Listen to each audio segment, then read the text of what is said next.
ചെയ്ത് നോക്കണം. Hi friends, today we are going to make Goan Bangda. Bangda എന്ന് ചോദിച്ചാൽ നമ്മുടെ അയിലയാണ്. ഇത് പോർച്ചുഗീസ് വിഭവമാണ്. നമ്മള് അയില നല്ലോണം ക്ലീൻ ചെയ്തെടുത്തിട്ടുണ്ട്.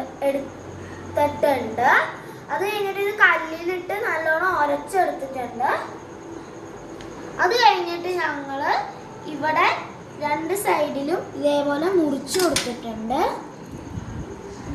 പിന്നെ ഇവിടെയും ഇതേപോലെ വരഞ്ഞു കൊടുത്തിട്ടുണ്ട്. ഇത് എന്തിനാന്ന് വെച്ചാൽ മസാലയൊക്കെ ഇതിന്റെ അകത്തേക്ക് ചെല്ലാനായിട്ടാണ് നമ്മളിങ്ങനെ വരഞ്ഞു കൊടുക്കുന്നത്.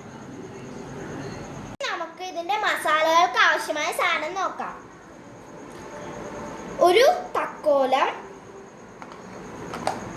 ഒരു കഷ്ണം പട്ട, ഒരു സ്പൂൺ കുരുമുളക്, 6 ഏലക്ക, 1/2 ടേബിൾ സ്പൂൺ പെരുംജീരകം, 1/2 ടേബിൾ സ്പൂൺ കടുക്, 2 ടേബിൾ സ്പൂൺ ഉപ്പ്, ഒരു ചെറിയ കഷ്ണം ഇഞ്ചി, ഒരു സവാള, 8 കഷ്ണം വെളുത്തുള്ളി, 1 ടേബിൾ സ്പൂൺ മല്ലി,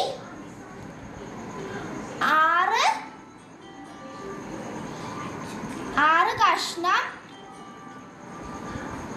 ക്ലവ്,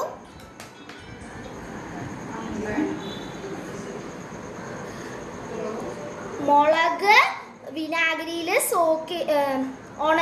ഉണങ്ങിയ മുളക് വിനാഗിരിയിൽ സോക്ക് ചെയ്തത്. ഇതൊക്കെ നമുക്ക് മിക്സിയിൽ അരച്ചെടുക്കാം. നമുക്കിനി കടുകും പെരുംജീരകവും ഒന്ന് ചൂടാക്കാം. ആദ്യം കടുകിടുക, എന്നിട്ട് നല്ലോണം ഇളക്കുക. ഇനി നമുക്ക് പെരുംജീരകം ഇട്ട് കൊടുക്കാം.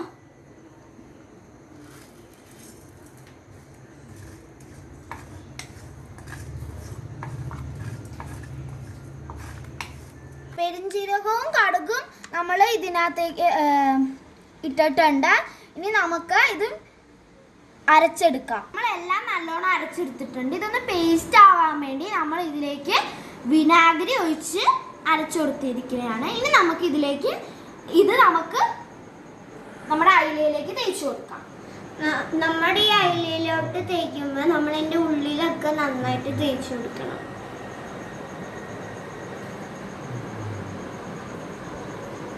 ഗോവൻ ബാംഗ്ഡയുടെ ഏറ്റവും ഇമ്പോർട്ടൻ്റ് ആയിട്ടുള്ളതാണ് റവ പൊടി.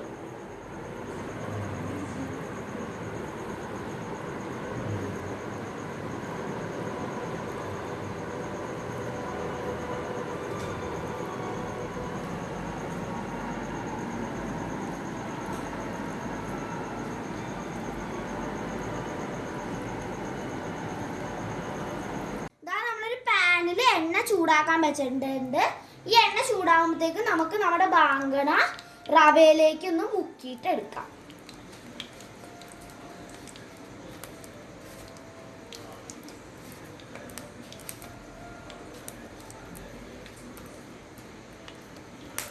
ഇനി നമുക്കിത് ഫ്രൈയിങ് പാനിലേക്ക് ഇട്ട് കൊടുക്കാം, എണ്ണ വെച്ചിട്ടുള്ളത്.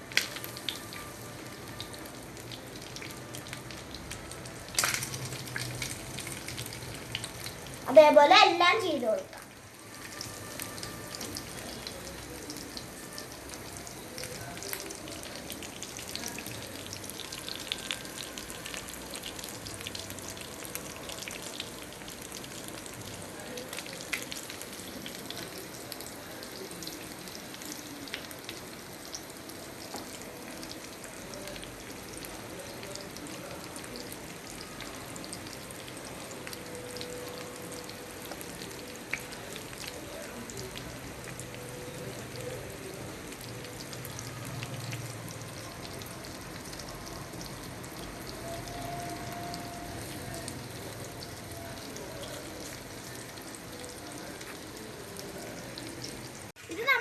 ഫ്ലെയിമിൽ വേണം ഫ്രൈ ചെയ്യാൻ. 5 മിനിറ്റ് കഴിഞ്ഞിട്ട് ഞങ്ങളിത് മറിച്ചിട്ട് കൊടുത്തിട്ടുണ്ട്. നമ്മുടെ ബാങ്കട ഫ്രൈ ചെയ്യുമ്പോൾ ഞങ്ങളിത് 5-6 തവണ മറിച്ചിട്ടിട്ടുണ്ട്. നല്ലോണം ഫ്രൈ ആയി കഴിഞ്ഞപ്പോൾ ഞങ്ങളിത് ഒരു പ്ലേറ്റിലാക്കി സെർവ് ചെയ്തിട്ടുണ്ട്. ഇനി നമുക്ക് നാരങ്ങ ഇതിലേക്ക് പിഴിഞ്ഞ്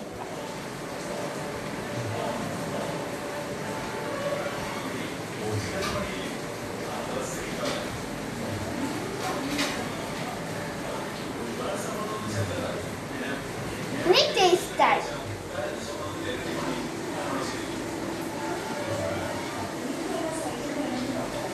സൂപ്പർ.